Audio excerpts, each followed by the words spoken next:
Coming to you live from a very, very, very, very, very long line at the bank. It's this week's Apocalypse. I'm your co-host, Kevin Lennon. With me, as always, is John Ferris. John, have you prepped for your task today? Yeah. You got the bag, right? Yep, got the bag. Sweating profusely. That's good. Well, no one will see once we put on our silly masks. I assume we're probably going to... Are we going to wear masks? Oh, I did forget something then. Oh, you didn't bring them? Oh, okay. Well, we could maybe fashion one out of some checkbooks. Although everyone wears a mask these days, so... We do. We're already wearing our... Yes, we have our mandated sort of face masks in that hopefully they'll disguise our identity. Anyway, we're going to rob this goddamn bank. I probably shouldn't have shouted that so loudly. In the bank. But, you know, no one seemed to notice. The tellers are still working away there. They're in a zombie-like state. They're just going around and around and around. Now, John, I wouldn't call myself a professional criminal. No. I've never really engaged in crime before in an active sort of in-person kind of sense. Yeah, maybe like jaywalking now and then or something. That's not a crime outside of like California and other stupid places where they decided to victimize pedestrians for some reason. So I haven't even done that. Ooh. I haven't even jaywalked. Look at you, squeaky clean. Purely because it's impossible for me to jaywalk because it's a stupid American crime. It shouldn't be a crime anyway. But anyway, let's not argue about what should and shouldn't be a crime, John. No. You know, that's a long, dark road. Jesus God. So, I've been very nervous. You're obviously very, very nervous. So I thought what we'll do is we've got plenty of time, but we have already been in this queue for several hours, and it looks like it's going to be a few hours more. So my thinking is I've got 3 movies here about bank robberies. Yeah. Okay. So if we're going to learn how to rob this bank... my theory is we watch these 3 movies and we try to get the best advice for getting in and getting out clean, I guess. Or maybe we're looking for what people did wrong. I don't know. But either way, we're going to try and learn from their mistakes and maybe their triumphs. Yeah. Here. So I have from 1991, Point Break, directed by Katheryn Bigelow. Then we have Heat from 1995, directed by Michael Mann. Yeah. And then we have podcast favorite, Dog Day Afternoon from 1975, directed by someone John very much appreciates, and I've come very much to appreciate, a man named Sidney Lumet. Yes. Which we have settled on that as it's not Lumet, it's Lumet, right? Yes. Yeah, definitely. As far as we know. Right, so let's sit down and we'll watch these movies. Well, don't sit down. We'll stand here in the queue. We might lose our place. We don't. Yeah, and we don't want to draw attention to ourselves. No, we don't want to just sit down on the bank floor with our bags full of whatever it is that we've brought to do the robbery. I mean, checkbooks that we've brought to lodge checks. Anyway, let's watch these movies. All right. Well, I feel a little confused, but hopefully we can hash it out now, and we'll analyze and we'll learn what we can from surfing movie Point Break, directed by Katheryn Bigelow. It is about bank robbers, though. Partially. Spoilers. A bank does get robbed at the beginning, and it is the impetus for the rest of the movie, but it almost does take a back seat. But anyway, John, what did you think of Point Break? Point Break's okay, but I do have... There's like a weird thing I found where people of our age group seem to absolutely adore this movie. Mm-hmm. And I just don't get it because... I mean, it's too long for a start. Oh, extremely. I was shocked when I saw the runtime Yeah. before I started watching the film. 2 and I was like, hours. Sure does feel like it, doesn't it? Yeah, because there's a lot of shots of them surfing, which is like, My yep, gosh. I get it. Yeah. Plus, surfers seem like dicks. Mostly, according to this movie. yeah, a lot of them seem like assholes. especially the Nazi ones. Yeah, well, I mean, they're instantly dicks. Yeah, that's sort of dicks by default, as it were. Nazis are dicks by default. I don't think I'm shattering any boundaries or making any. You might be surprised with some people. Yeah, well, I don't. Those people are dicks too. Yeah, but I'm confident about that. But like even Brody himself, they're trying to paint him as this like wise, deep spiritual guru almost, and it's just like everything he says and going, you're just a twat. You're just an idiot. He's a massive cunt. Like, stop spouting your pseudo-intellectual fucking pseudo-philosophy and just, like, you're a dick. You kidnap someone at one point in the movie. You're not a hero. You're not this benevolent character that you think you are. Yeah, I think it's more other people have decided he is this thing. Yeah. But he's actually a dick. I wish everybody in this movie's a dick. Like, yeah, that's true. I've had no sympathy for any of the characters in this movie really at all. I don't really think. And the names as well are laughable. I mean, Johnny Utah is our protagonist, played by Keanu Reeves, who's a man I think can carry off the name Johnny Utah in a way. Yeah. But you hear that and you think, oh, he's Johnny Utah and he was a football player. And you actually... If you hear that in your head, he's an ex-football player called Johnny Utah. I envision a huge square of a man, maybe a cube kind of person, who just stomps through places and is like, I don't know, like maybe like a Jesse Ventura shape of a human. When I hear Johnny Utah and then you see Keanu Reeves and you're like, okay, well, you know what? That works too, I guess. But I don't know if that's... And yeah, him, like, he's all right in it. I mean, his acting is garbage. Yeah, he's very wooden. It's not one of the best. Exactly. We watched him in The Devil's Advocate, in which he actually did a fine job. Yeah. A very fine job. Surprisingly, he was one of the best. Like, I thought I had some reservations about some of the other actors in it. Yeah. But I think he did pretty damn well in this. He hasn't quite got there. No. I think he's coming straight off like Bill and Ted's Bogus Journey here as well. Yeah. Which is a weird one. I think they might have been filmed at the same time, maybe, or maybe Bogus Journey maybe just after this, maybe. But either way, he's not doing when he wasn't being Ted. Yeah. He was just like. I could take him seriously as Ted Theodore Logan, but at this point, putting him in this, you're just like, yeah, he is a block of wood, and Swayze is fine, but his character's completely unlikable. It's kind of, there are times when it's fun. Oh yeah, definitely. I mean, it's not without merit, as I said at the start there, it's all right. It's you can definitely find worse ways to spend your evening, but it does overstay its welcome. The writing is kind of crappy, and it's a stupid concept for a movie that they probably thought sounded really clever. Yeah, but it doesn't. It just doesn't work. And plus I didn't like the editing of a lot of the action shots. It was very choppy and. I didn't enjoy it just felt. I mean, okay, yeah, it felt chaotic in that way, and maybe that's what they were going for, but it was just one of those things where you can't really see what's going on, and it's a lot of times, not like constantly, but the bank robbing scenes are fun. They are actually. That is true. They are fun. It's a bit annoying whenever they do the impersonations of the presidents that they have disguised themselves as, but they're the rubber masks, but it works with the characters because they all suck.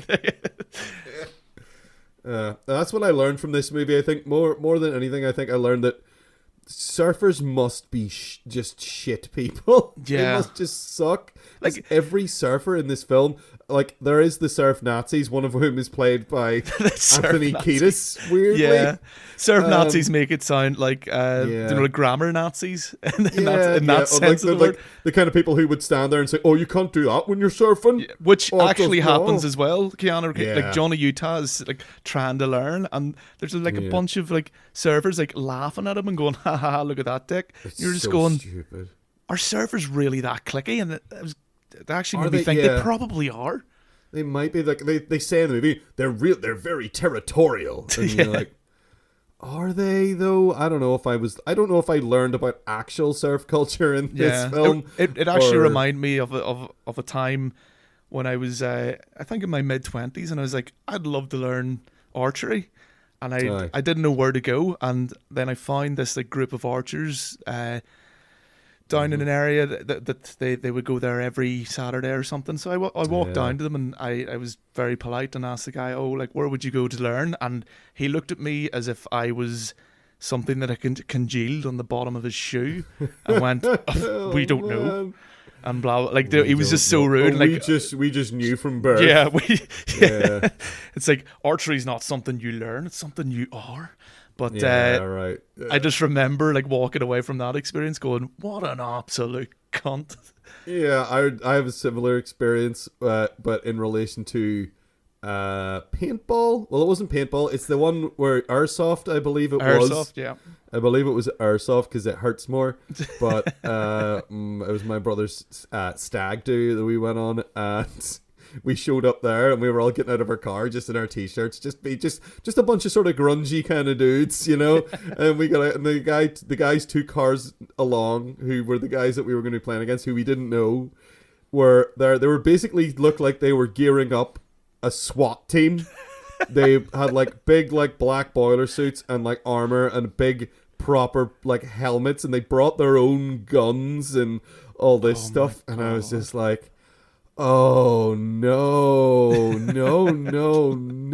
and they took it way too seriously. I don't think they liked the fact that we were laughing and shouting dumb things the entire time. Oh my god. But I think I had a really good time because they were taking it too seriously on that particular occasion. So yeah, John, that's how I feel like, that's how the surfers come off in this film. Yeah. As far as bank robbery goes, we see some banks getting robbed in it, but I don't know, like, if they're doing it well. They do seem disciplined initially. It seems like, well, there's also the added bonus they have that the cops seem to all be terrible in this city. Like, they're all dicks too. The only thing they find is sand, which I find hard to believe because they're not being that careful, really. They're not. And they've all got long hair, so some of that's probably fallen. As a long-haired man myself, I can tell you that you do tend to leave some of that behind in places you go. So yeah, I find it completely unbelievable. I mean, Johnny Utah and Pappas, played by Gary Busey, are terrible. I mean, they're on a stakeout and couldn't be worse at it. He's busy reading the newspaper and then looking at his fucking friggin' meatball sandwich and just misses the entire robbery. Yeah, I mean, what the fuck? It's laughable. It's laughable how bad the police are in this, and I don't know, but like it has its moments here and there where it's fun, and I have liked Katheryn Bigelow movies. Yeah, she did Near Dark, which I haven't seen in a very long time. But I remember being surprised by it. Yeah. Because it was a vampire movie that to me felt very different from other vampire movies. It was like kind of in a similar way that The Lost Boys is different to other vampire movies, where they're not these like, I am the handsome Dracula. No, they're like sort of like, you know, I mean, in Near Dark, they're kind of like, they're almost like homeless. They're like hobos. Yeah. In Near Dark, and it's violent and it's grungy and it's nasty and it's really good. This film, compared to Near Dark, doesn't measure up. I think I still like Near Dark. I'll have to rewatch it again. Yeah, because it's been a long time. But yeah, I'm gonna say that I was kind of bored for a lot of Point Break, except sometimes when Keanu Reeves talks, it's funny because it's bad and I feel bad laughing at him. again, because he seems like such a cool guy, and he has really found his groove. Yeah. Since then. Oh yeah, definitely. Like really has, and he's done very, very well for himself. He's done. He's talented in very specific ways, and he knows it. But this movie just doesn't cut it. There's a lot of hey bro, we're gonna hey bro. The bro sounds really forced, and you expect that to come from him easily, and it doesn't. Yeah. It sounds every time they say bro, every time Swayze or him say bro. It's painful. It sounds like you're like uncle trying to be cool with the kids. Yeah. You know, and maybe us trying to be cool with the kids now at this stage, actually. Oh dear. Yeah, but let's stick with the uncle metaphor. The only thing is we wouldn't try. No, I wouldn't try. No, I wouldn't. I would never call anyone bro and try to be serious about it. Brah. Let's jump out a plane. Yeah, that's a great idea, brah. And that scene just, I don't know, that whole forever. sequence just... It goes on forever, and it feels like it's just in there because they wanted to have a skydiving scene. Well, apparently Patrick Swayze is a massive skydiver, and even there was like insurance problems where he wasn't allowed to be like skydiving, but after shoots he was like bringing people, and in fact he convinced Gary Busey to go at one stage because he's like, oh, you got to try it, man. so I mean, maybe there is something to Brody's character that is very similar to Swayze. Yeah, maybe he put a bit of himself in there, which is fine, which you expect actors to do sometimes. Yeah. But I don't know. I still don't like him. No. I don't like anybody in this movie. They're all terrible. I don't know why they go skydiving. I don't know why they're surfing half the time. It's just a bunch of it. It seemed like it was an excuse for these guys to just go and do some, like, I don't want to, like, X game stuff. You know, and then that's it. That's the whole movie, is just that. And sometimes it's fun to watch, and sometimes it's fun to watch Keanu Reeves. Generally, but sometimes it's painful. Yeah. And I'm going to say this is not a great movie. No. Keanu has done better. Swayze has done better. I would rather watch Roadhouse than this. Yeah. I would rather watch John Wick or Johnny Mnemonic than this. Wow. And again, I may eat those words at some point in the future because it's been a long time since I saw Johnny Mnemonic, but I think I would prefer it to this. All right, well, it's time to start the exciting music. I think let's if we could play it low I don't have any music on my phone. Damn. Okay, well, can we just like...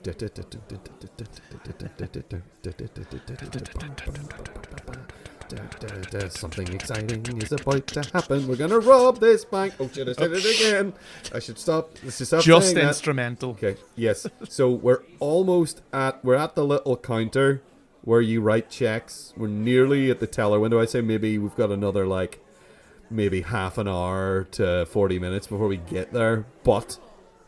I can feel it, John, and I'm now sweating buckets, which, you know, I brought these buckets along because I thought we might need them, but from the movie we watched so far, I don't know if we're going to need buckets. I mean, they could have been building sandcastles on that beach in Point Break, but we're not going to do that right now. We're going to talk about, did anybody use any buckets in Michael Mann's Heat?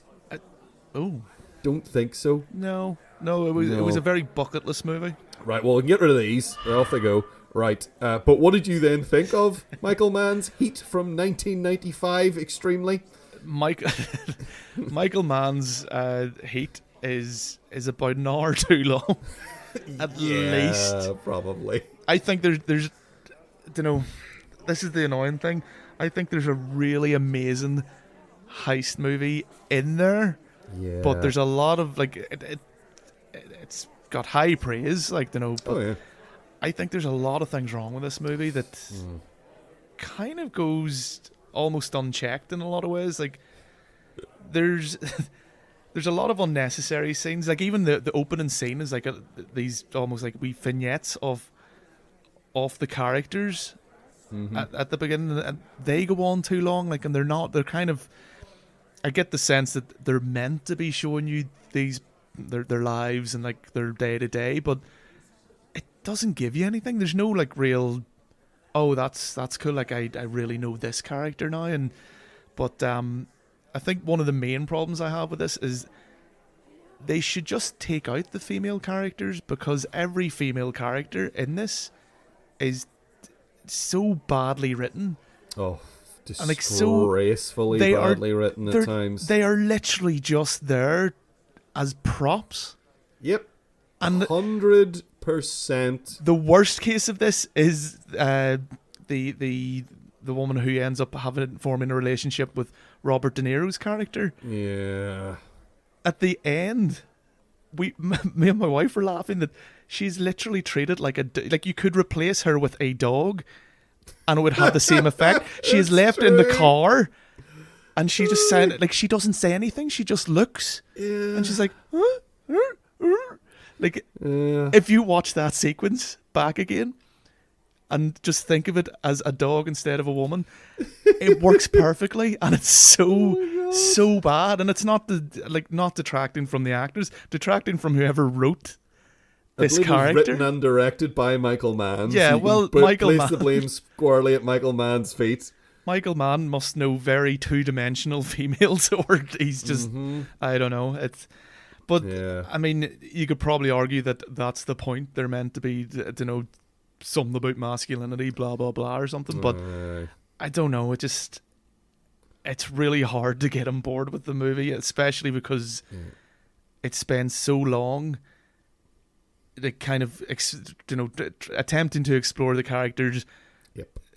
With these relationships. Yeah, they like, especially like Al Pacino's character is like, okay, you get pretty early on, okay, right, he is way more dedicated to his job than he is to anything else in his life. They make a throwaway comment about the fact that he has had 3 divorces, or he's on his 3rd marriage, maybe. I don't know which it is.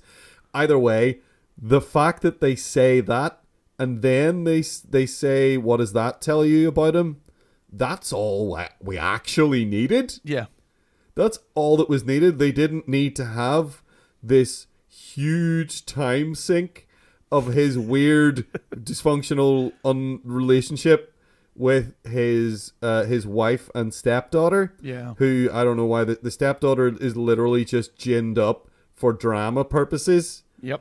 And it lends nothing to the plot. Now, I am going to say that I do really, really like this movie, but all of the relationship stuff is trash garbage. It's there to serve a purpose for the plot and give them arcs, but it's not needed. It's so clumsily done. And it's badly done. Like, it would be better if it wasn't in it, because it is done so poorly. It is kind of insulting at times. I'd like very insulting. The bits I love in this movie, and I do love, like, there's scenes, like the heist scenes are spectacular. They're amazing. Spectacular is the word I was going to use as well. All of them, and then the right word. Like, I think there's a lack of subtlety in this movie that, because they try to explore the home lives of these criminals and Al Pacino's detective way too much, that it would have been better if it had left enough of that to the imagination, where you kind of, as the audience member, like, build their lives, or like from these wee snippets of what you get from them in their working lives. But I don't know, it's so bizarre in a way that I really want to love this movie, but watching it is a slog. It's almost 3 hours long, and it has no need to do it. But everything about it, like the shot compositions, the lighting, it's gorgeous. Everything technical about it is brilliant. I love Michael Mann's style. Yeah, like, there is stuff that maybe some people would look at and not like it, and they would have valid reasons. I mean, this is the man who directed Manhunter, which is a film I adore, but has a similar problem with its female characters being props. Yeah. That's a big problem in Manhunter. Now, whether or not that... I've read Red Dragon is the book that's based on. And I feel like the female characters are kind of taken from the book, but they maybe have gone through a Michael Mann filter in that. But Like, Manhunter is beautiful, and it's the film I think of whenever people talk about a vaporwave aesthetic. When they talk about that, this modern term that has come to me, and it's basically like you got that like sort of vista of the sea and the beach and like the sort of pinkish sky with like some like cheesy like maybe like New Romantic or like something like that song playing over it. Like Michael Mann uses a lot of pop music in his stuff, and sometimes it's jarring. In Manhunter especially, it's very jarring. I think in this it's the opposite. It's all like I don't like the music in this movie for the opposite reason. It's almost like it's like Moby maybe or something. It is it's Moby. Something very, it's Moby. It's very sort of just subtle techno. Yeah, it just kind of almost feels like it drags everything down. You know, there's no real agency to it, and it seems like almost incidental music that just kind of... Yeah, and no more is that felt in the one most powerful scene in this movie where there is no music at all. Yeah. It is all... And it's the scene that everybody talks about. It's the scene that is the reason people bought the DVD of this movie.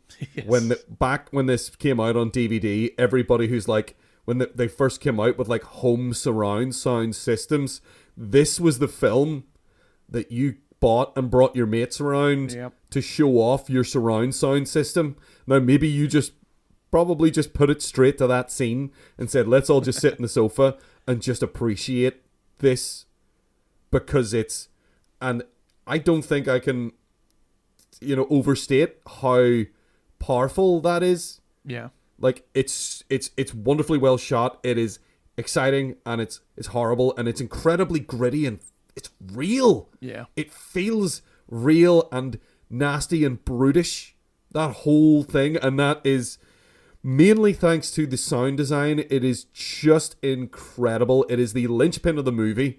And in my head, it's the finale of the movie, but it isn't. It's nowhere near the end. No. It maybe should be. Yeah. It maybe should be. They maybe should jump straight from that particular scene to maybe the last 10 minutes. They could maybe get there a lot quicker. There a lot cleaner as well. They don't. There's a lot of padding in this movie. There's so much. It's like this movie should be 2 hours. Yeah.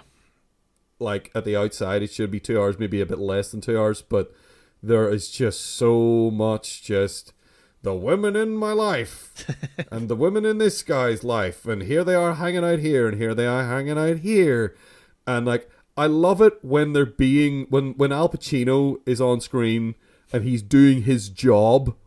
He's fucking electric. Although I do brilliant. I don't know if maybe I missed something, but does it insinuate that he's maybe coked up at some stage? Because I don't know. I don't think that you see that. Maybe Al Pacino was. Yeah, well, I meant the character, but yeah, that might actually explain this. But I felt like some of his like mental outbursts were a wee bit kind of jarring, and it just didn't feel right for the scene. Some of them worked very well, and some was just him being kind of crazy. But I don't know. Like, part of me did think, did they mention that like he's on coke or something? And I don't know. Think so. They hang out with some criminals at certain points, but and you feel like he is a bit of like he's not necessarily a dirty cop, but he's maybe not 100% sticking by the rules all the time. Yeah. But I don't think they ever openly do that. It's maybe just the way Al Pacino's playing it seems that way. Because I love when he has these outbursts. We're going to move on to a movie from earlier in his career where it's very well done, and like it's almost like subdued in a way for Al Pacino to do. Yeah. But even things like Devil's Advocate, when we looked at that, like he has these big mad outbursts, but it suited the character more, and it was when he said them, it made sense for what he was saying. Like there's a handful of times where he just kind of erupts, and you're like, what the fuck? Where the fuck did that come out of from? Nowhere, and there's no reason for it. Yeah. Like the bit where he's like, she's got a great ass. And you're like, that is the one moment where I'm like, it's the one I always, whenever I do Al Pacino impressions, I like to shout that because it's funny, because it comes out of nowhere, it makes no sense. It's one of those ones that I always think is from Scent of a Woman, because he just it almost makes sense that he's spouting madness in that movie, because he is a wee bit like, he's kind of lost it a wee bit. Extremely eccentric in Scent of a Woman. But it always surprises me. It was like, no, that's actually from Heat. and it's just like, I forgot it was in Heat as well, and I do it all the time. I say that all the time. I know, it's actually become a bit of an issue, Kevin. Yeah, I know. Whenever it's like, whenever I'm being like, oh yeah, Al Pacino outsized performance, and that's the one thing I go to. But again, and it's not in Scent of a Woman. It's between that and like, Tell Me When to Turn in Scent of a Woman. Yeah, I do that all the time when I'm driving. I need to stop. Which is why you think, oh, that must be from Scent of a Woman, because Heat, that's not the tone of Heat. No. And then you watch Heat and you're like, and it isn't the tone of Heat, and then it happens and you're like, what the fuck, dude? Where did that come from? But he can be brilliant, and Al fucking Pacino, and he is brilliant for the most part. He is, which makes those bits even worse. Yeah, it's weird. Stop it, or like, Michael Mann, maybe do another take. Yeah, De Niro's way more subdued in this movie. His performance is pretty fucking solid. Yeah. It's not his fault that the lines he's saying when he is in female company are bad. Yeah. It's not his fault. It's the lines as written, Oh, yeah. And they're not great. And Michael Mann has done some good work. As I said before, I love Manhunter. I really like, he did Collateral, which is a film I thoroughly enjoy. Oh, yes, yeah. It's probably my favorite Tom Cruise movie. I don't have a lot of... Magnolia is brilliant. I don't think he's... Yeah, because he's not really the central protagonist in Magnolia, so I don't think of it that way, but I guess you're right. It's like an ensemble cast, there's a whole load of different movie, stories. Yeah, but it's like him and Jamie Foxx are the linchpins of Collateral. Yeah. And they're both great in it, and it works really well. And it still probably is. I do like Magnolia a lot. Mm-hmm. But...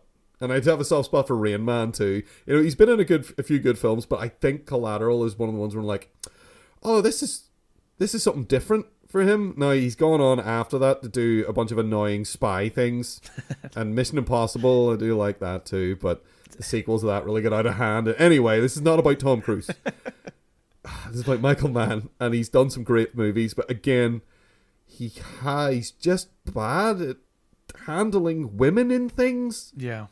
He's just not good at it. There's not a single female character in this that is believable or has great, has agency at all. Even Justine, Al Pacino's, Lieutenant Vincent Hanna's wife in it. Yeah. Just kind of like, all of a sudden, just turns on him. There's no real build up to it. There's no he misses one from the audience standpoint. He misses one party and.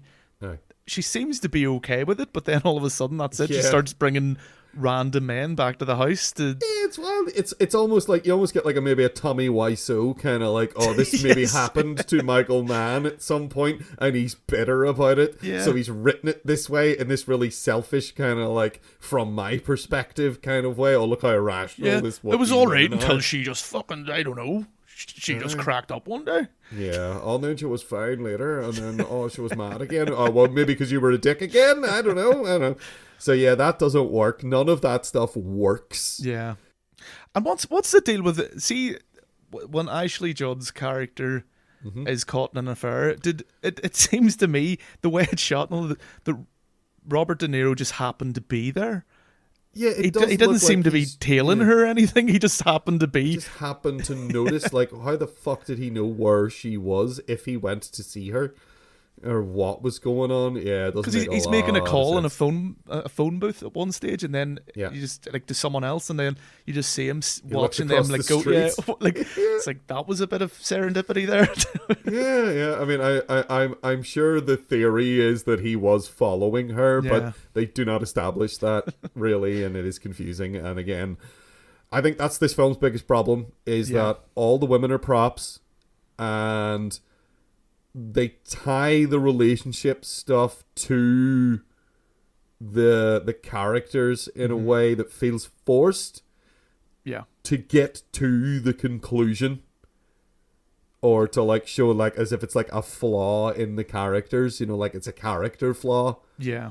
And I just and again, I thoroughly enjoyed a big huge chunk of this film, but that stuff just drags it down, and it makes it so long. Yeah. Like when I think of the parts of this movie that I like, I think it would have been, again, just to really like emphasize it. It's you've got that first robbery they have with Slick, and then they end up having to get rid of him. You've got your yeah, you've got Van Zandt. They have a bit of trouble with him when they're trying to sell back the bonds and things like that. Yeah, you've got Henry Rollins' little bit there. He doesn't have a lot to do, but I like seeing him. And you've got the bank robberies. There's another robbery they attempt, and they kind of they end up stopping it midway through. But the actual heists in this are great. The actual action parts and the parts where you see them in their element, and that's probably what annoys me the most about this movie is like there is a fucking phenomenal heist movie in there. It's just padded in with all this other crap that doesn't work. And the fact is that it feels like it's maybe an hour too long, which is a lot. Once Val Kilmer gets a haircut, he's unrecognizable. Oh my god, so bad. That's so stupid. That's so stupid. Yeah. That is so stupid. John, it's so dumb. Stupid. Oh, but again, I will say I still kind of like Heat. I like things about it. It's just that they are smothered by the cushioning. My metaphor is getting real rough here, but you're struggling. You're sweating even more now. Yeah, it's like it's like a great performance muffled by a pillow. I don't know. There you go. That'll do, John.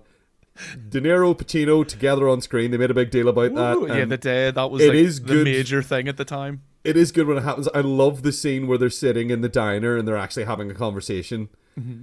I really, really, really, really, really, really, really like that scene a lot. It goes on really a long time, but I like it.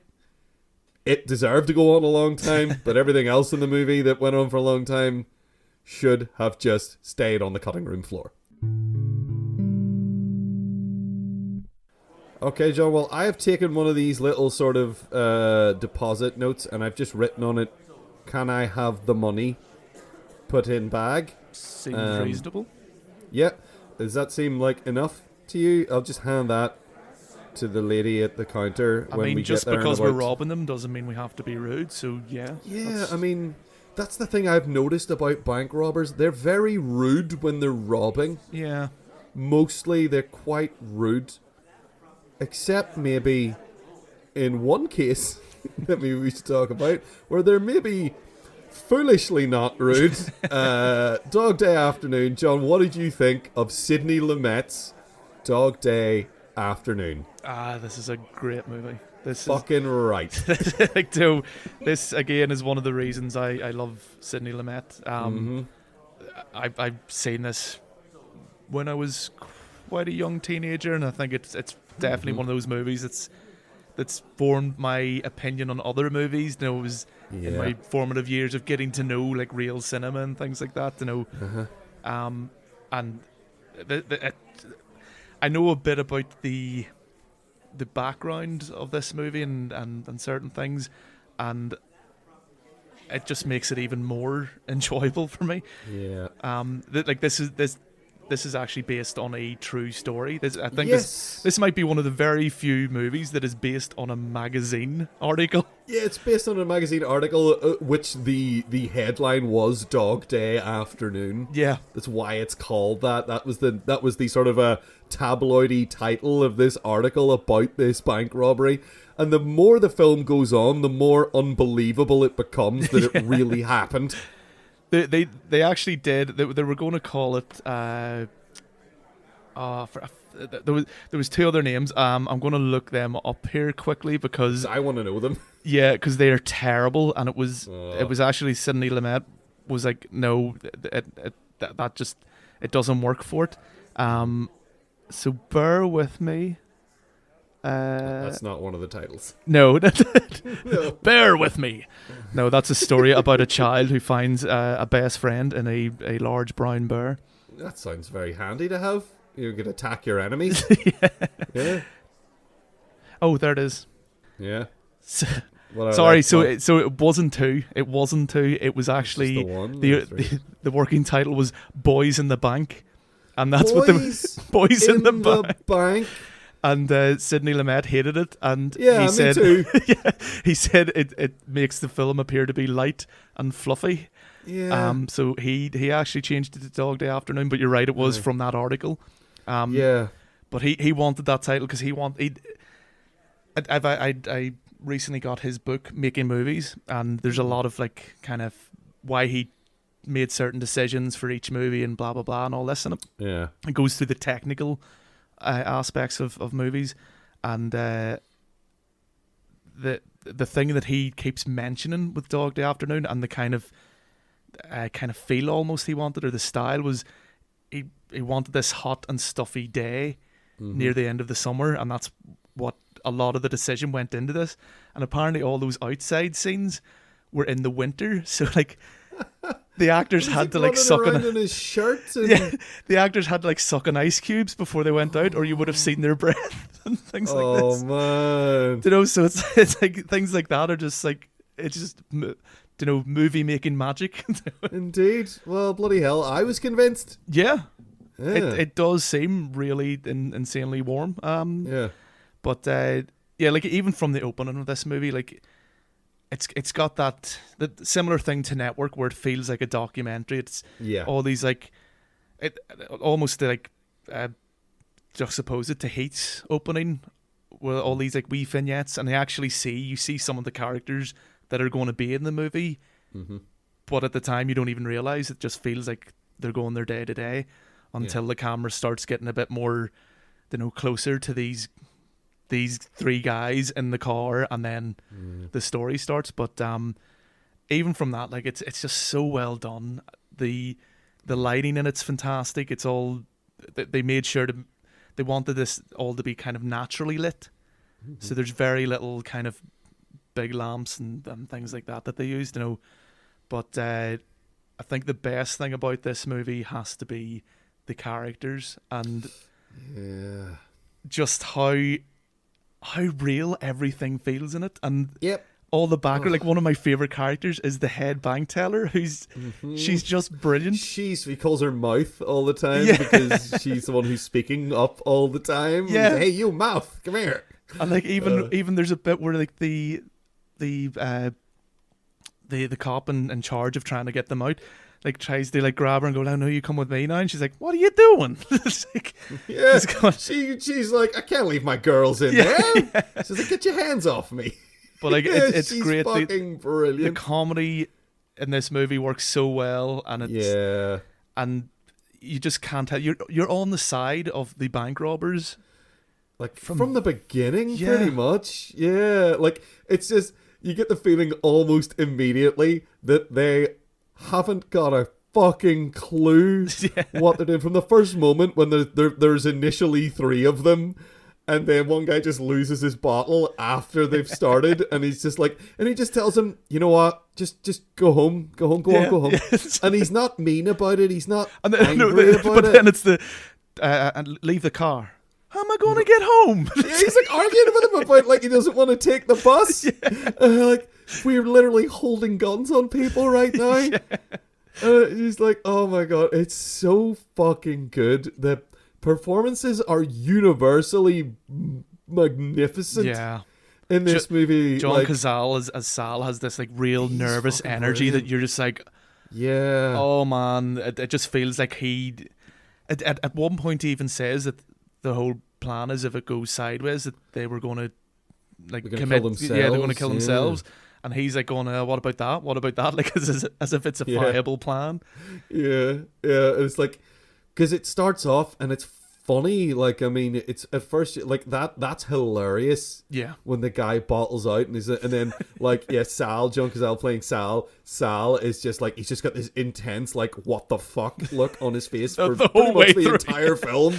He's just like what the fuck, but he's just going. He's just like, I'm just gonna put my head down and just do this. Yeah. Whereas like Sonny played by Al Pacino is just like scrambling he's hard scrambling the entire time. Yeah. To be like, didn't expect this, don't know what to do about this. Oh my god! And he's like having full conversations with his hostages and taking advice from his hostages. Like, this is fucking insane, and it's hilarious and it's dark and it's very moving at times. It's incredibly moving and sad.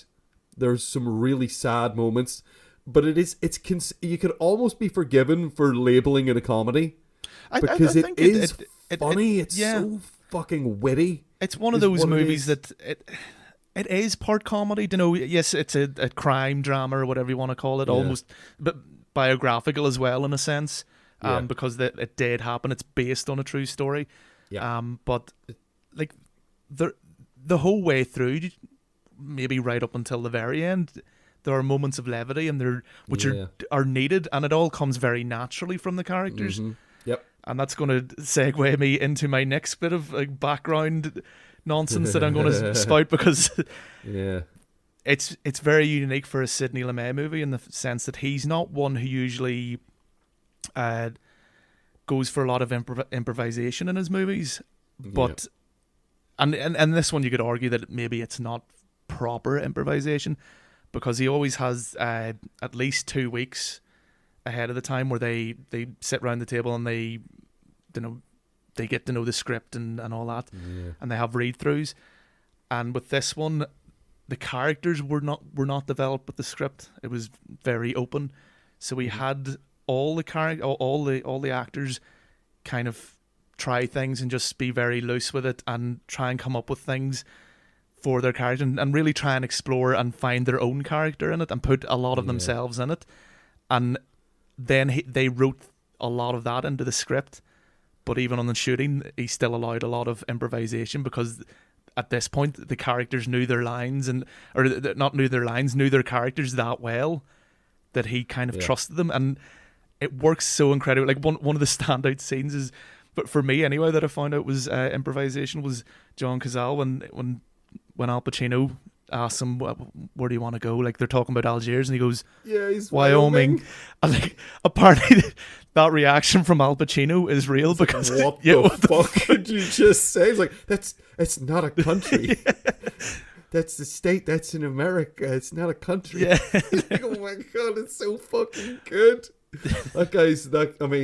He's a guy who, he did not live very long after this. No. I think 2 or 3 years after this came out. I think it was lung cancer, or throat cancer or something. Yeah, which there's a scene in this which kind of almost ironically he's a chain smoker. Yeah, he's telling people not to smoke because it'll kill them, and it's a bit dark. It's a bit bleak, but he's a guy who, if he had lived, I think would probably be up there with Pacino and De Niro. Yeah, is being held up as this great, like, mid to late 20th century actor, like they are, because he's brilliant. I mean, he's been in some of the best films ever made. I mean, he's fantastic as Fredo Corleone, and he's brilliant in Godfather Part 1 and 2. Yeah, The Godfather. Brilliant. The Godfather. yeah. There's no other one. Yeah, here we go. No, there is. It's just, you don't have to watch it. Don't watch Godfather Part 3.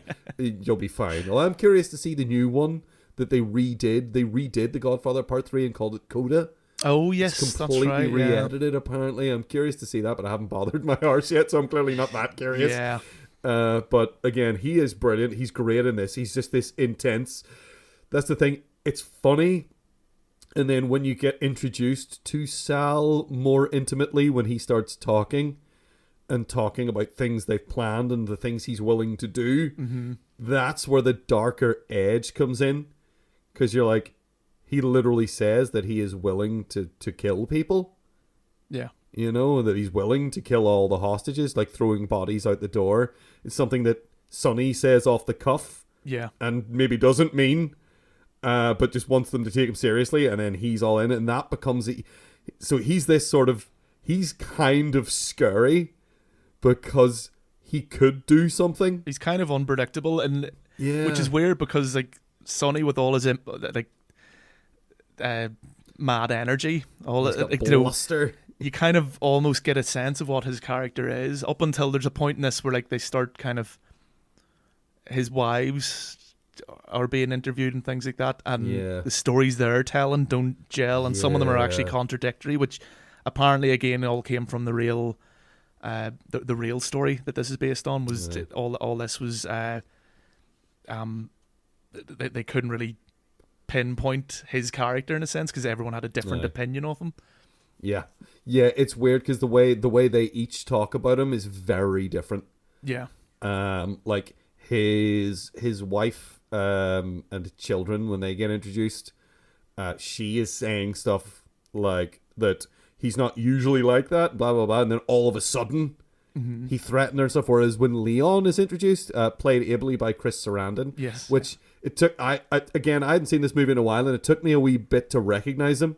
Yeah, because his performance is fantastic in this movie, and he is a guy who I always think of as the villain in 80s like B horror monster movies. Yeah, you know, he's usually like a mad scientist or an evil doctor or something, and he's fucking amazing in this film. He's so good. Yeah, and like the whole backstory with him and Sonny is just like, it comes out, it's really unexpected, and it's touching, but then the more he talks about the relationship, you start to get like, oh, maybe Sonny is actually he's quite abusive. Yeah, he seems like he is at least he's emotionally abusive, and maybe he's also full of shit.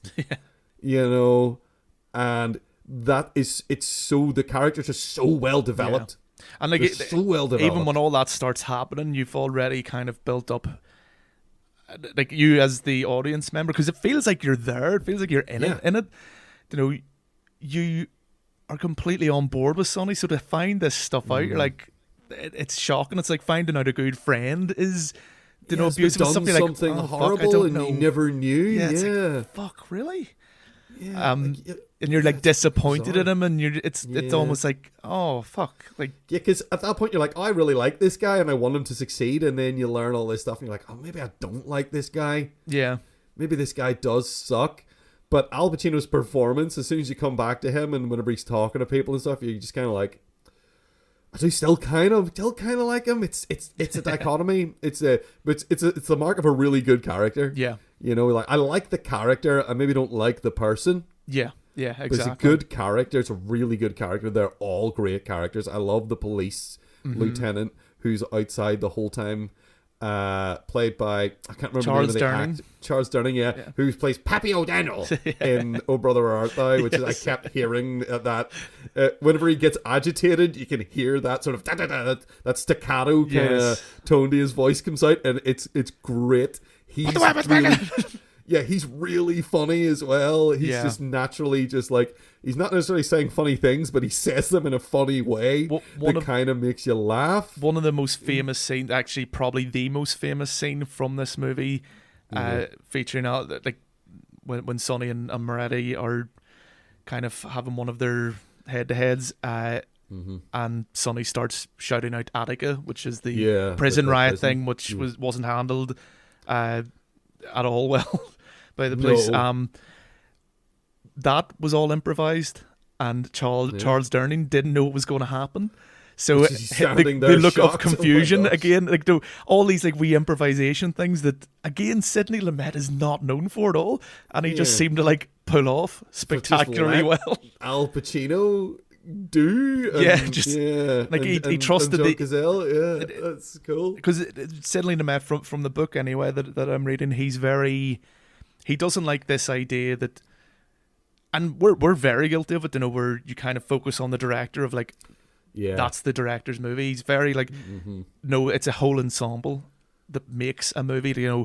If your lighting's wrong, then it's fucked, and there's a whole department that deal with that. If your cameraman is crap, then you lose that element. If your actors are terrible, then and sometimes you can prop one of these bad elements with another bad acting. He says sometimes good camera work can hide bad acting and things like that. But you need a good team around you, and he's very. Again, one of the reasons I like him. I like his thoughts of movie making is that it's very much a collaborative thing, and I think with this it's never more apparent because he gives so much trust and respect to these actors, and they pull it off amazingly well. So well. I mean, this. I don't want to make grand sweeping statements, but I will. But this might be the best Al Pacino performance. Yeah, he's definitely fantastic in The Godfather Parts 1 and 2. I mean, Michael Corleone he's another one of those characters that you like initially. Yeah. And as it goes on, you learn more about him, or maybe his character develops in a way that he becomes this other thing, and that is credit to Al Pacino. Yeah. And how, like, you're looking at the end of Godfather Part 2, you're like, I remember really liking this guy at the start of the first one. Yeah. And now he's awful, and it happens so naturally, and that is, again, the writing as well, but his performance is fantastic. In this, he is phenomenal in this film. And just to kind of prove how pointless and meaningless Academy Awards are, Al Pacino in 1972 was in The Godfather. In 1973, he was in Serpico. In 1974, he was in The Godfather. Yeah, exactly. In 1974, he was in The Godfather Part 2. And in 1975, he was in Dog Day Afternoon. He did not win an Academy Award for any of those roles. Must the Oscars be if those 4 amazing films, and every amazing single performances one of them, from every single one of them is brilliant, and he is so clutch to them being brilliant in a way. He's so good, and no best actor for Al Pacino there. You'd think he'd have armfuls of them, which is why the award ceremonies in general are bullshit. Pointless. Except for our Apart awards, from our one, last week, which was completely... Absolutely, it was completely valid, and the most important and relevant awards you could possibly give out. If I could give one to Al Pacino, just for being great, I would. If I could give one to ourselves for, being the only real award show, then I would. Yeah, but who would give us... We can't give ourselves an award. We need another award show to give us that award, and then that would be bullshit, because it's not ours. It's someone else's award, and award ceremonies are bullshit, except ours. And we'll work something. Yeah, fuck awards. So all award ceremonies are bullshit. I'm just going to quote, I guess, paraphrase South Park with the award ceremonies are dumb. I do want to, because I think we should wrap this up pretty soon, because again, I'm in danger of just waffling on for forever about this movie. Put you near a Sidney Lumet movie, and you're just like, all right, let's carve out 45 minutes. Sometimes not all for the best. He's had a few missteps that he would even admit to himself. But the crowds in this movie, because this was all like kind of one set. They found a place that they could build the bank in and have their movable walls and things like that they need for shots, and that they had the street. But apparently the way they did this was they had tons of extras, and they had like groups of them where they went, right, you guys are like, really anti-homosexual, you are this crowd, and you guys are like whatever, blah blah blah. Had all these wee groups that had kind of a leader in them. Yeah, because there are points like there's the Pride Squad essentially show up at one point to support them with their big signs and stuff, and then you got the guys here throwing things at them, and they got there's adversaries. Yeah, there's a war going on in the crowd outside at one point. Yeah, but the whole thing is like so complicated, and like that they again, this all goes back to him kind of putting trust into essentially what are extras, but there was people from the neighborhood who were like wandering in just nosy and stuff, in fairness, that apparently they did offer them like hotel rooms and stuff that they would pay for because of the disruption, but very few of them took it. A lot of them just wanted to gawk, and like they actively like encouraged them to like look out their windows and be gawking in and what's happening. But apparently all these people that came from the neighborhood and joined in the crowd were kind of almost taken in by these kind of head extras, and were then utilized as part of the crowd, and like the whole thing works amazingly well. Where like I just, even the planning for that just seems gargantuan. It just seems ridiculous that this all kind of worked, and I think it adds wild. Again. I just keep going back to this word realism. That just adds this realism to those scenes. Like everything seems very organic, and everyone's reacting to, no one knew he was going to start shouting Attica, and it all just seems amazingly well done. Everybody starts cheering, and like it all seems right. And you've got some booing, you've got you've these different people in the crowd. It's not all one hive mind, but there's more going in than maybe a different director would think of. But and it all works so well. So I'm just gonna say, John, you have talked so much about this movie, and I just have to just say I agree with things you're saying, and I'm very impressed with your Sidney Lumet knowledge, and it's fucking fascinating. But we have to move swiftly on and rob this bank. Oh yeah, that's what we're doing. Yeah, so Dog Day Afternoon, fucking marvelous. All right, well, I wrote my little note and I passed it to the teller, but it's awful sweaty and smudged, and my handwriting's not very good at the best of times. She's just sort of staring at it and looking at me, and I feel like we should have approached this differently, John. I feel like we should have drawn more from the films. Maybe, I don't know what we messed up. I think we will have plenty of time to think about that when we're in prison, because I'm pretty sure they've locked the doors and the cops are on the way. So while we're waiting for them to come and haul us off, John, before we start getting retrospective about what went wrong, which of these did you think was the best movie? And why is it Dog Day Afternoon? Dog Day Afternoon, because it definitely is Dog Day Afternoon. We're doing it again, aren't we? It's so easy to make this choice. It was maybe the easiest it's ever been. It is. And like, that's the thing. I don't hate like, and I don't hate Point Break. No.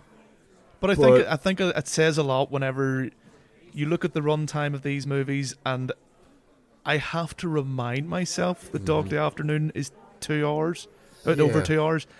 But Point Break and Heat, well, Heat's almost 3 hours. I feel the length of them. Like I'm not in it as much as I am with. And like, don't get me wrong, Dog Day Afternoon, like it loses its momentum a wee bit towards the end. Yeah, it does kind of get a bit slower. But at that stage, I think you've already made the connection with the characters that you want to see where it's going, and you want to, you want to reach the conclusion of the story, and you're actually worried for the characters as well. But I mean, it's obvious. It's Dog Day Afternoon. Fucking masterpiece once again. Sidney Lumet pulls it out, and manages, I guess, as he would probably put it, like as if he's did a good job as what is essentially a project manager. He gets all the right people together, and he puts them where they need to be, and he makes sure if there are weak points that they're shored up, and everyone is supported, and he does it so well, and he's been very, very good. I mean, is this the third one of his movies, or is this the second one of his movies we've actually talked about? Second one, I think, that we have considered other of his films, and we have other of his films that we are all very keen to get to, I guess, because definitely. And I'm very excited to go watch, and I think that is the mark of just a great director. That you can like see a few of his films and then just be excited at the idea of seeing more stuff that he's made. And I had that for a long time with John Carpenter whenever I got into John Carpenter, I guess. And I was like, John Carpenter. I need to, like, I had seen Halloween, you know, obviously, and then I watched The Thing. Yeah. And as soon as I saw The Thing, I was like, I need to see everything else this guy has done. Because I was like, this is the same guy who did Halloween, and it's so different, you know, from Halloween. Yeah. The Thing and Halloween are very different. And then you watch all his other films, and you're like, they've all got something else about them. You know, like The Fog is very B-movie, this and that, you know. Yeah. But it's done so goddamn well. It's that thing where, like, there is a through line. There's a similarity that obviously you're getting because it's the director's voice in it as much as anyone else involved. Yeah. And that's what I love about Sidney Lumet. He definitely has like a certain story that he tends to go for. Like, he likes these kind of crime thrillers, and you know, these looks into like anything kind of dishonest or like Serpico is all about that in buckets. Prince of the City is like Serpico, only it's like a crooked cop ends up going to the what do you call them? Internal affairs. Yeah. You know, and it's compelling as well. It has its issues. It's a bit too long and stuff like that. But The Verdict is just amazing movie. Like Paul Newman's fantastic in that. You know. Yeah.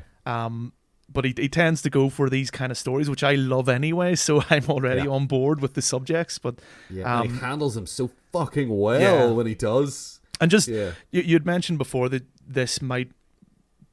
For you anyway, might be the best like Al Pacino performance that you've seen, and I would agree. There's actually the phone call scene that they have with him and Leon. It was actually done, apparently, according to Sidney Lumet in his book. The first take was perfect. Al Pacino was absolutely destroyed at this stage. He actually later on would collapse in exhaustion. He just came off Godfather Part 2, and he was actually considered not doing this movie because he just felt like completely drained. But it was a long scene on the phone. They've two cameras that they've got like back to back, because back then the camera reel only held 10 minutes, so that when one stopped, the other one would take over, kind of thing. So the first take was fine. The first take was perfect. And then Sidney Lumet said, right, we need another take. And Al Pacino's like, are you serious? Are you serious? And like started getting like really fed the fuck up. Probably. Yeah, that's it. And then he did it anyway, and that's the take they used. And I think it is fun. Like I think it's one of the best scenes because he's so fucking drained and done with it. Yeah. And there's that kind of like, you kind of get the sense that he wants to scream at times, but it's just he doesn't have the energy. He's on the edge, and he's about to, and then he just sighs and deflates. Yeah. Every time. And you're like, oh man, and he's so good.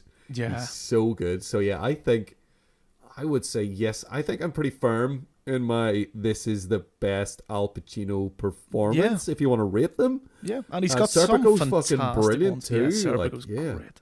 Serpico's great. The Godfather is great. I like him a good bit in Heat, but again, there are problems with like, wait, is this guy on coke or not? What's happening here? But again, if you want to talk about the other films and why we didn't choose them, yeah, I mean, even his lesser known ones are he's great. And like, I would recommend Cruising's really an interesting dark film, and.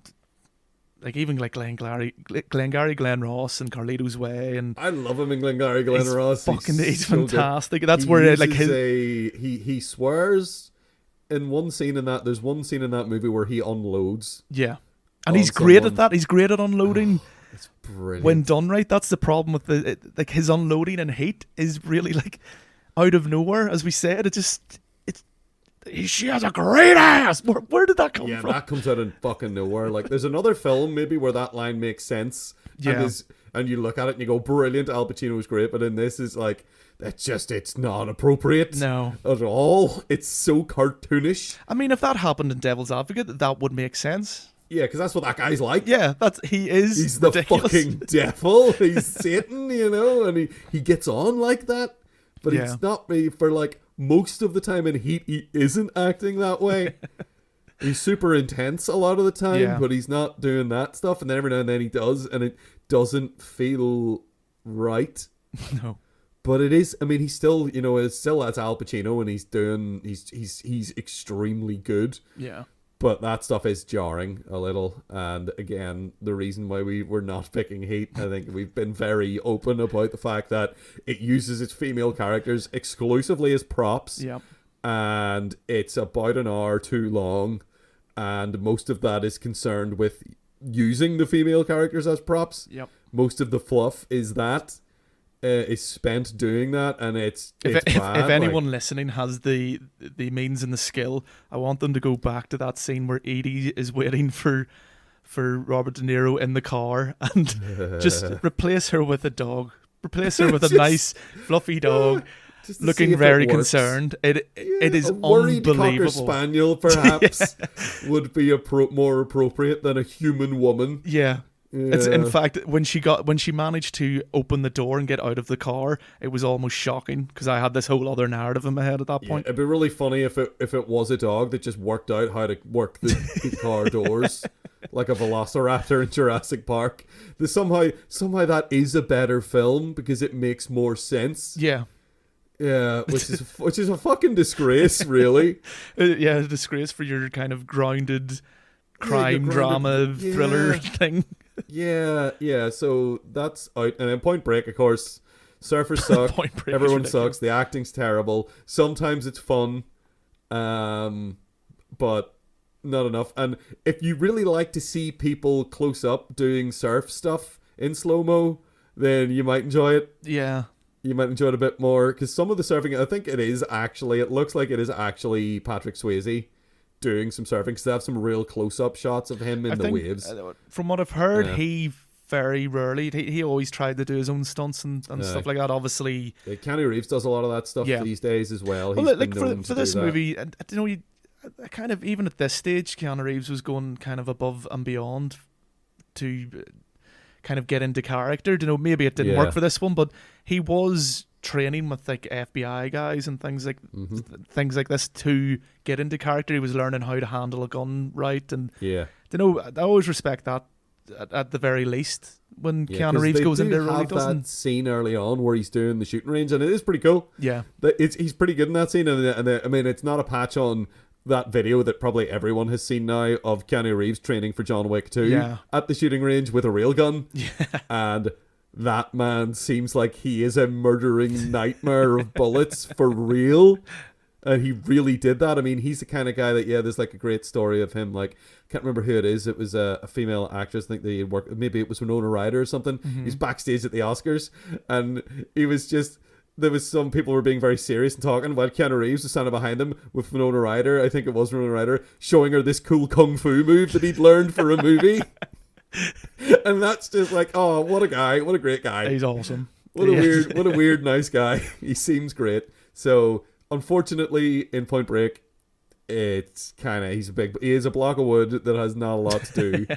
And is kind of doing the bro stuff, feels really forced, and all that stuff. So it's not great.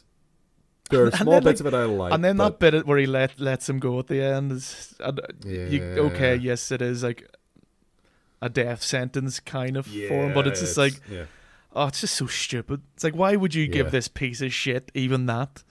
Yeah, because fuck that guy. He sucks. Like, I don't know why he's decided he's his friend, because he sucks. It's like, he's a horrible person.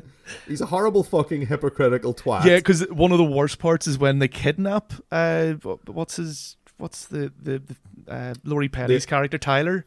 When they kidnap Tyler, and then Bodhi's all like, oh, man, I really hate this, and like, this isn't me, and if it was up to me, I wouldn't be doing this. And you're sitting there going, You're a manipulative bastard.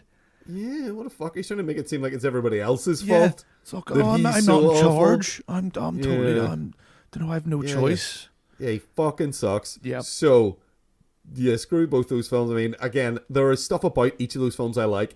And there's some stuff in Heat that is magnificently done. The heist, the bank, the actual bank robbery in it, that whole scene is incredible. One of the best. You can see why Christopher Nolan pretty much ripped it off for Dark Knight. It is iconic in that sense. It really stands out. It is just a pity. It's just a pity. The surrounding film doesn't hold up as much, but that particular scene, to this day, is still incredible. Mm-hmm. I mean, you've even got like games like Payday, which basically have made a game around the idea of it. The entire game is just the scene from Heat that everybody wants to play a game of. And they've made that studio have made a living out of that, and they've done it quite well. Fair play to them. And that's fine. But that has influenced that. But it was Dog Day Afternoon has influenced every bank robbery hostage thing ever. I'm still waiting for the Dog Day Afternoon game. Indeed, yeah. nervously pace. Press circle to nervously pace. Press triangle to shout Attica and sweat. And that, because again, like just going to these characters, like and just how well done it is. There's a scene where Sonny is just kind of defeated. It's kind of midway point of it, and like trying to work things out. And one of the bank tellers is trying to do the like army thing of like kicking the gun and spinning it. Yeah, and he's handed her a loaded gun. There's just like I just love that scene. Just I think more than anything, just shows you how close they've all become, and they're even rooting for them. I mean, at the very end, as the cars coming up to the airport, and one of the girls is released, then she like turns around and says, "Sal, I know this is your first flight," and gives him a rosary bead and goes, "Just don't be nervous." And you're like, this is weird. Breaks my heart though when it happens. It's so fucking heartbreaking. Oh, that movie. So yeah, goddamn masterpiece. It has been emulated in sitcoms and cartoons and TV shows. I mean, there's an episode of Supernatural which cribs heavily from it. There's an episode of Bob's Burgers that does exactly. I think it's called Bob Day Afternoon. Actually, they have all that stuff. They do the same, like coming out of the bank with everyone like back to back with their arms linked together to hide. They do that exact thing. It's penetrated the sort of the zeitgeist, as it were. And it's just, there's a bunch of films that have emulated it, not very well for the most part.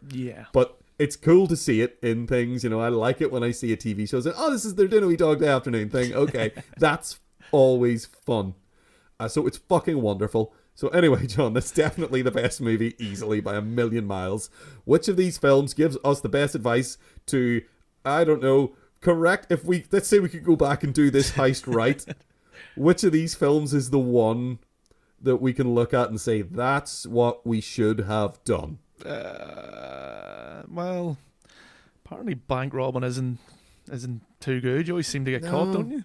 Yeah, nobody ever seems to get away with it in the movies, really. I mean, in a way, Swayze gets away. To be honest, like in Point Break, they robbed 27 banks in some ludicrous amount of time, like a month or something. Like 3 months. I think it's a 3-month period where the waves is good. Oh, sorry, I just found it. I just found it here. 27 banks in 3 years, which is still, because apparently this is one of the taglines. Period only every year. This is the tagline. 27 banks in 3 years. Anything to catch the perfect wave. Those two things aren't related, though. Nope. Or the robbing the banks and the catching the waves aren't really. I mean, they're there in town. Yeah. And I guess that's how they theoretically, that's how they say they're getting away, I think. Yeah. But then that doesn't actually happen in the movie. They never actually use surfing to get away ever. No, because that would be ridiculous. That would be it'd be kind of awesome if they did, because it's so stupid. Yeah. Because from what I understand with surfing, you go out a bit and then you come back onto the shore. Yeah, you don't really. It's not really a form of transport. Travel. Yeah. It's for dicking around near a beach and then you come back in. You don't surf all the way to Mexico. Yeah, I mean, I've watched Surf's Up enough times to know how surfing works. I'm very sorry, John. So yeah, that's probably not. I don't know if that's good advice. Heat. I mean, the only thing I will say about Point Break is he's very successful right up until the point where he gets greedy. Right up until they extremely. Don't go into the vault. Don't take the vault. That's a good advice. Yeah. I don't know if heat helps us out. It does point. Is that it? Heat's messy. Yeah, heat gets messy. Heat gets very messy. Up until then, again, these both of those films are very much like these guys have been great up until we see them. Yeah, unfortunately, in Dog Day Afternoon, Sonny and Sal aren't. And no, I forget what their friend who starts it with them. Their buddy who leaves immediately. Yeah, they're not. I don't think they're going to help us much. It's been a bad idea from the start. Their intel was wrong. Yeah. They don't know what to do. They panic. He burns that ledger, which attracts people, and don't really understand why he's doing that either. He doesn't really explain why. And then the cop messes up because he rings him instead of just letting them come out and catching them there and there. They should have just waited until they come out and nab them, but they didn't. Everyone's incompetent in that movie. Yes, which I feel like is more sort of our sort of scene. Yeah. In that's more I definitely identify more with Sal and Sonny as bank robbers than I do any of these other ones. Any of the other ones at all. I don't identify with anybody in Heat. So I think maybe we should do what their friend did and just walk away. Should we just... I mean, yeah, let's just go. Will we just... I mean, I really wanted to buy a pony, but I guess there's always next year. Yeah. Because we're going to do this every year. What, rob a bank or do the podcast? We'll do this podcast. Yeah. We're going to do this podcast in a bank every year. And get disheartened and give up, possibly. We'll see. Nice. Awesome. So, yeah. Good on us for walking away. Off we go. Let's just go get the bus, will we? Yeah. Will we get the bus? Because I didn't bring a car. No. And neither did you. I mean, we got the train here. Anyway, which again might have been an oversight. Yeah, huge. Again, planning. Planning was not our strong suit. We're a lot like Sonny and Sal in that regard. Hooray. Well, that's all we have time for this week as we head home on the bus, evading the capture of the incompetent cops. We are on Twitter. We are at 7dayapocalypse. That is at numeral 7dayapocalypse. You can email us on filmcast@thisweeksapocalypse.com. That's filmcast@thisweeksapocalypse.com. You can also visit our YouTube channels where we put full episodes up there to This Week's Apocalypse, of course. Alright, John, well, I guess we'll just plonk down here with our guns and our bags and our president masks and our clown masks and our pig masks and just sort of ride this bus to, I don't know, Donegal? Yeah, why not? We'll go hide out in Donegal until the heat's off. Donegal. Donegal. It's not Donegal. Donegal.